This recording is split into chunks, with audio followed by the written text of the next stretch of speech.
So what about the other 1% of the UFO phenomenon? Has there ever been legitimate sightings?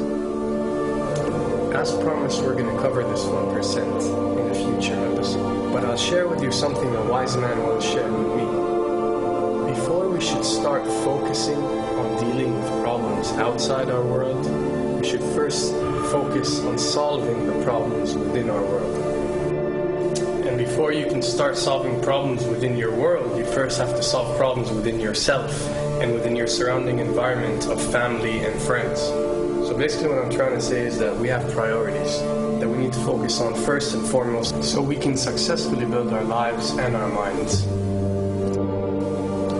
Now, it's no secret that the difference between what the government knows about UFOs and aliens and what is shared or released to the public is extremely enormous. And unfortunately, governments and several organizations on Earth are taking advantage of the UFO phenomenon to achieve worldly agendas.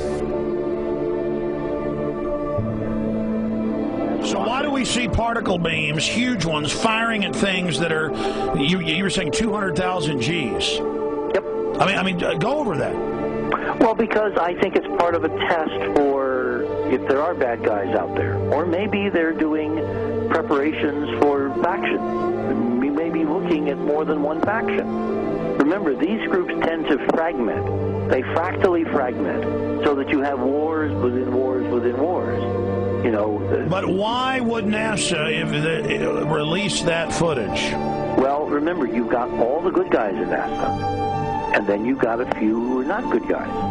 The good guys don't know that there's something to keep secret. Remember, the lie's different at every level. They believe the lies they've been told. So when you set up a structure, an institution, which is supposed to be open and above board and is supposed to present live TV of the shuttle mission, they present live TV. Now, the controllers can't say, oh, well, you can broadcast this, but you can't broadcast that. Because the honest guys will then say, sure. Well, why can't we broadcast that? So people always say if this was happening, it would come out, and it is coming out. Well, I mean, I agree with you. When you've got the Catholic Church saying we need to love the aliens, they're our brothers, when you've got every major denomination saying it, when you've got all the movies, and you've got, you know, in the 80s, huge programs at the Olympics with aliens landing, you know, fake aliens, and you've got huge things the size of 3 football fields floating over Dallas and stuff all over the place. Something's going on. And then I read government documents about fake extraterrestrial landings. You know, any of this. Why? I mean, you believe it's fake. Remember Operation Northwoods? Yes. Okay. Or we can go to the, September 11th. Governments do huge, big things to sway populations at key nodal points in history. They love hoaxes. Yeah, well, it's manufactured history is what it is. We are building, I mean, all my UFO friends, I need to shake them because they're so, frankly, they're extremely naive, Alex. They really believe we're building toward disclosure. I believe we're building toward a mass, carefully manufactured fake event where ETs, who are really humans, who are really part of this secret clique, who are probably Nazis, you know, who developed or perfected their technology from World War II, which is why you've got to get, you know, Joseph on. They are going to basically fake out the world. And there's an incredible window on the Nazi black ops programs, the compartmentalized, incredible high technology efforts that were being funded by the Nazi war machine, particularly toward the end of the war in a desperate effort to win the war, and they fastened their hopes on several key technologies, some of which appear to be the control of gravity itself, which again is a separate piece of data from my work, which came at this from a hyperdimensional physics perspective. I mean, we know there's a lot of suppressed technology. I mean, 20 years after the B-2 bomber was already in service, they declassify it. So we have a lot of cases of that. We know there's a whole shadow government. This is technology in physics, Alex, that would make anything you think you know like a candle flame compared to a hydrogen bomb. This is a physics that literally allows you to rearrange time.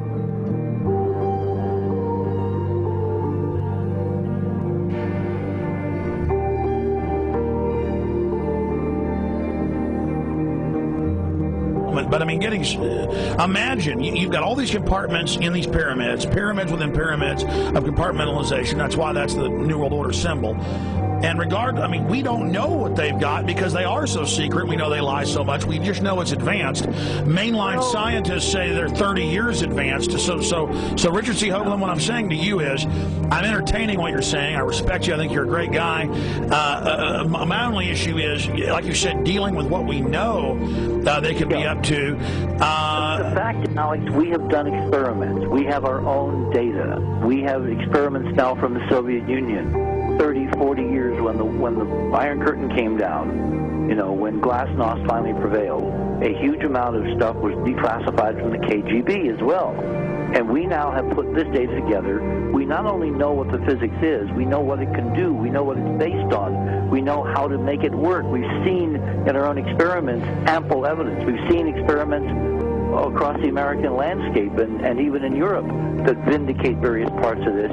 And the latest thing I'm working on, it looks like von Braun himself was deeply involved in some of this early physics experimentation, but they're keeping all the good stuff for themselves. The reason is that if we got access to the good stuff, if we got access to the technologies, the energy, you know, we wouldn't be worried about $4, $5 a gallon gas or $10 a gallon gas. We would live like people are supposed to live, all 6 billion of us who could live lightly on the earth, Alex, with this technology. And live longer, Absolutely, and better, and, you know, you could live to 200-300 and have the virility of your 20s and 30s. There's extraordinary medical breakthroughs, there's extraordinary physics breakthroughs, technology breakthroughs, energy. It's all been kept away.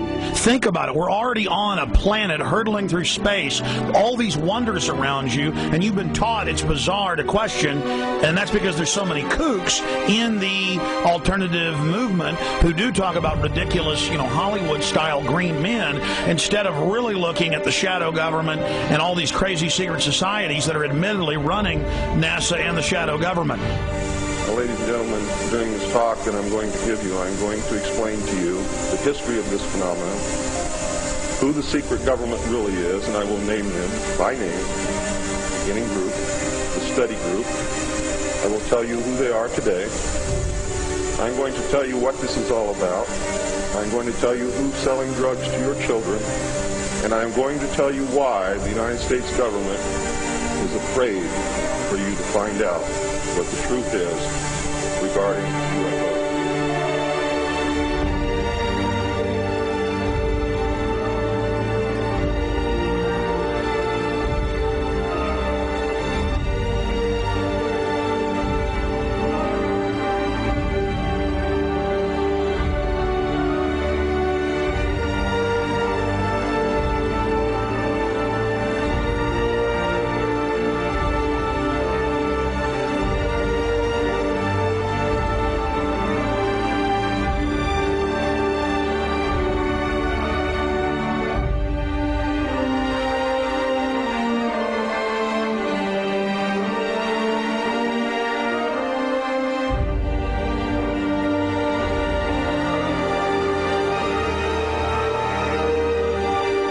Turns out that even though she remembered that she'd been part of the team to debrief the astronauts, she couldn't remember a thing that they said.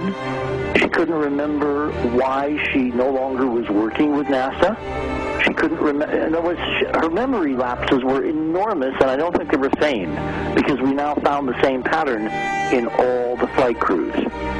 Because the awful truth, Alex, is they have been brainwashed. They have been mind controlled. They have had a technology, a very sophisticated technology, which took away the real missions that they experienced.